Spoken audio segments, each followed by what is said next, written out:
Hi, I'm Harold Goldberg. I contribute to the New York Times, and I founded the New York Video Game Critics Circle. And we are here outside the Ace Hotel on a humid, hot, sticky day in the hellhole that is Manhattan in summer. And we're here because Ubisoft is bringing its games to this Dante's Inferno called Manhattan, and we're going to go inside right now to Sarah Awad, who's going to check out games like Watch Dogs, AC4, maybe a few others. So take it away, Sarah. Hey everyone, I am with Colin, who was one of the people involved in Watch Dogs and its creation. Have a couple questions for him. So, what do you think this game is going to bring, like, fresh to the new? Okay. All right, so that's a big question. So I'll try to be I'll be very specific about that. All right, so this game is a systemic open world game, and what we tried to bring to this is a shift in the gameplay dynamics. So we wanted to build, first of all, what we wanted to do is build a game where everything was connected and we could bring new ingredients to the player.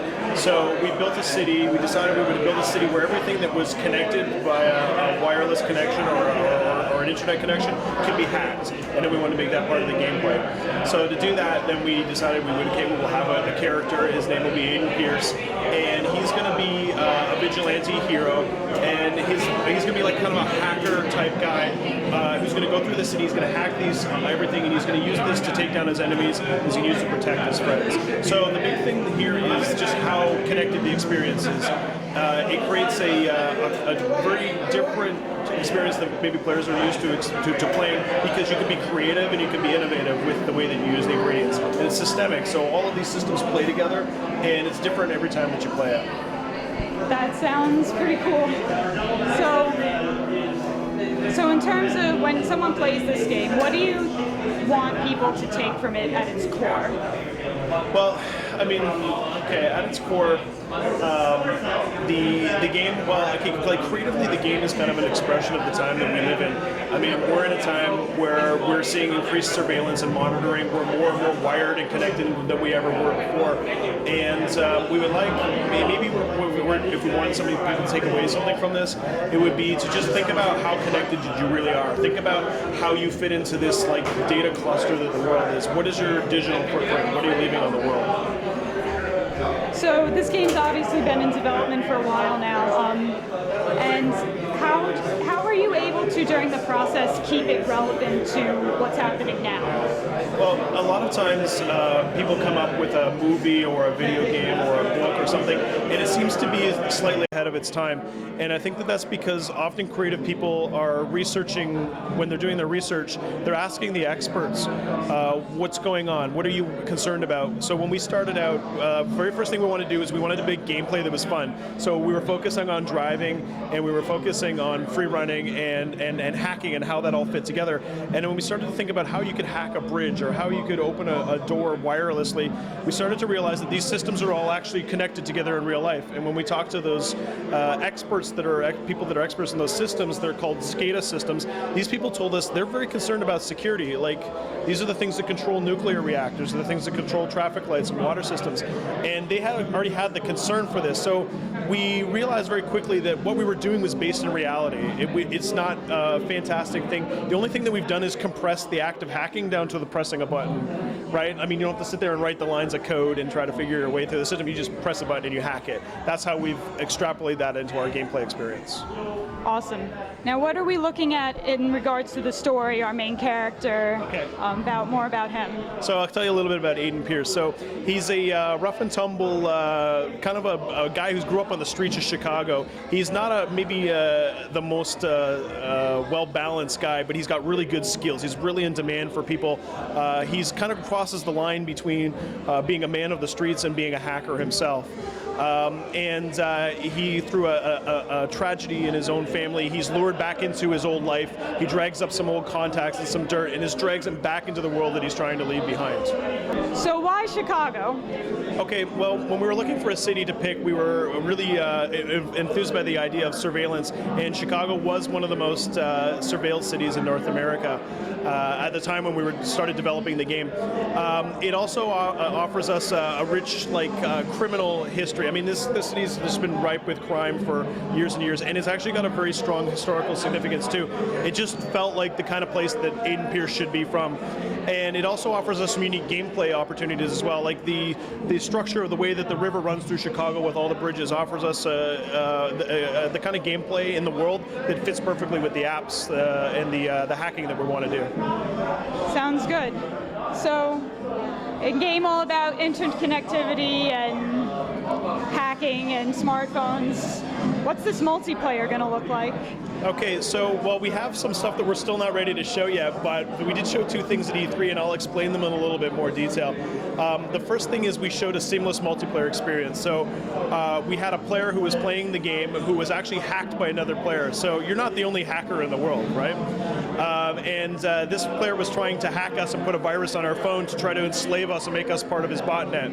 If he had succeeded, we would have been part of his botnet, but we managed to defeat him, and then we were able to launch a reprisal attack. So we were able to merge into his game and then fight against that player and try to hack him. I don't think we were that successful, but this is one of the seamless aspect of the game.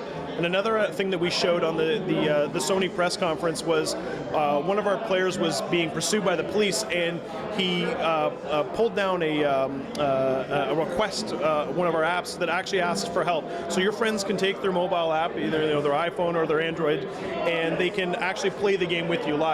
So we're actually cloning the experience, but in a kind of a 2D way. And I can see all the traffic lights, I can see all of the police cars, and I can interface with those. I can help my friends. We have a couple of other modes with that too. We've not only friendly modes between the mobile, the C2S mobile app, and the main version of the game. All right, sounds good. Hi everyone, I am back again with Ash, one of the game directors for Assassin's Creed 4 Black Flag. Really exciting. So I just saw a demo, and it's got a really fresh look for it for number 4. You've been doing this a while. Yeah. You guys are kind of known for these really involved, really specific, detailed worlds that you guys create. What do you think is important when you're working in a series like this? What have you kept kind of at the core, and what is kind of new in regards to the aesthetics of the game? Well, Assassin's Creed, it's, one thing we say is that history is our playground. So this is an important thing, that we do go back in time to these really interesting time periods with really interesting figures who are real people in the time. And of course, we're not telling real history, we're telling kind of our version of it, but it's something that can push people to research that time period. If AC4 gets people to be interested in the Caribbean, who the pirates really were, what about the Pirate Republic, that's awesome. That's really gratifying for us.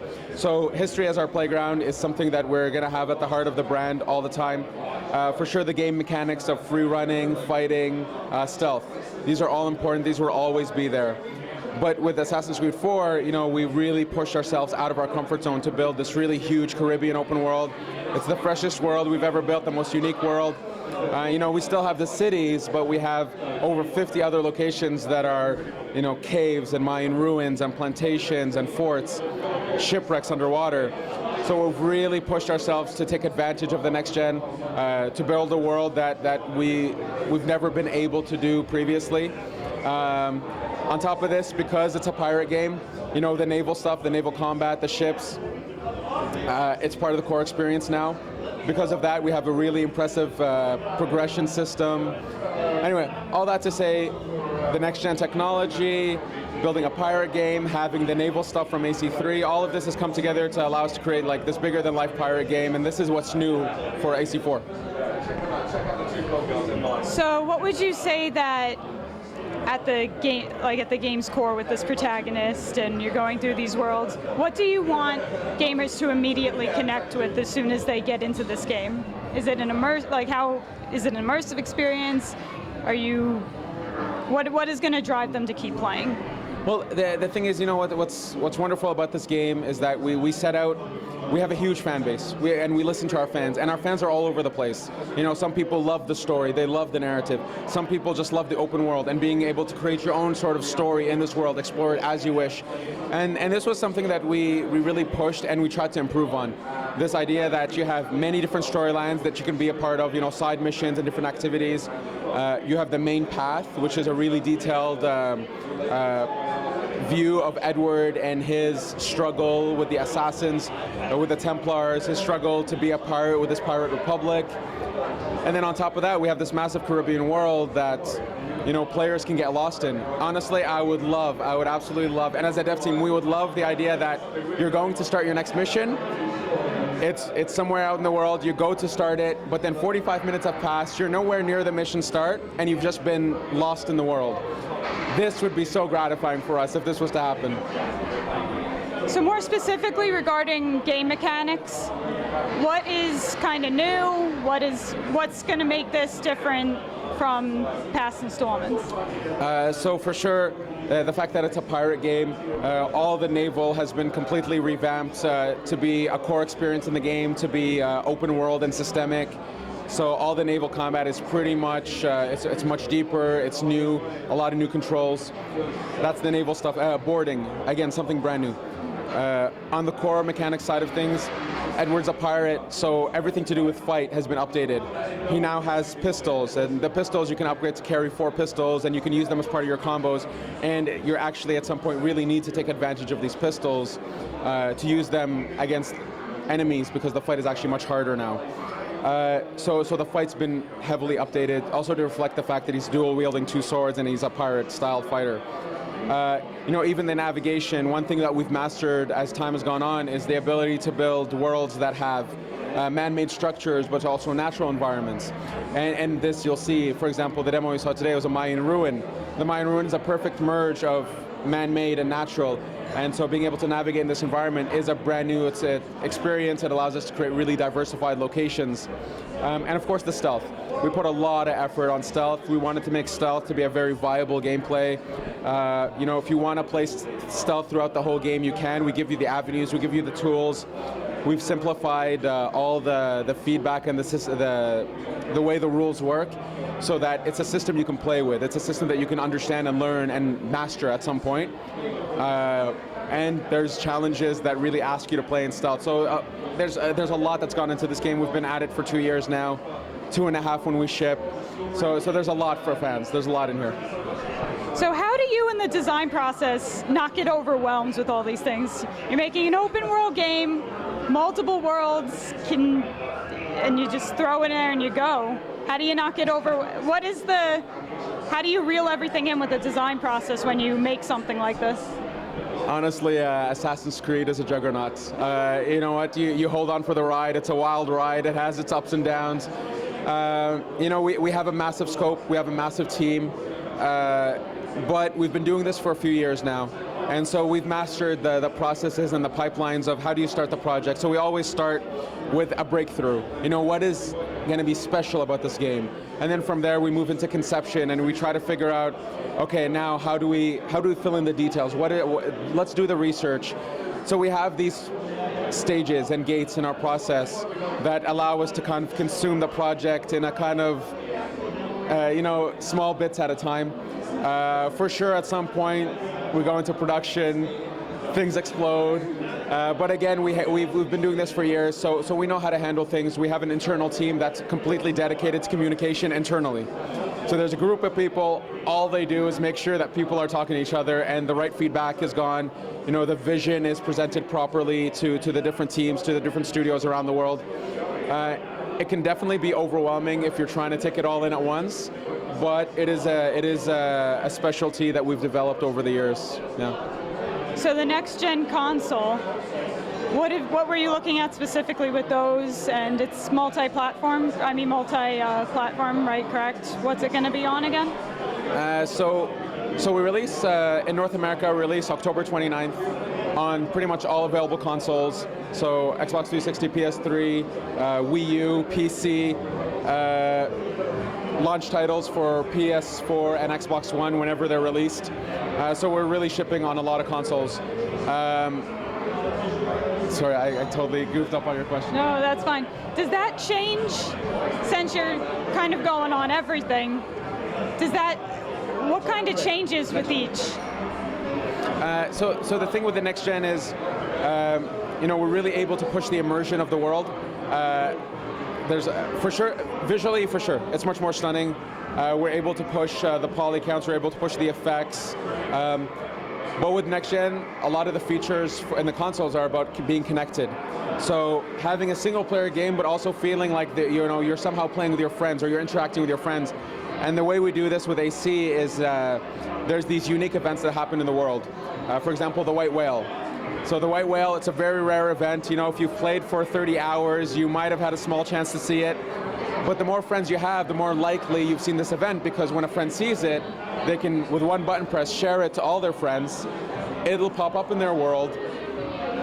They'll get a benefit for doing this, and then you can actually interact with that event and play with it.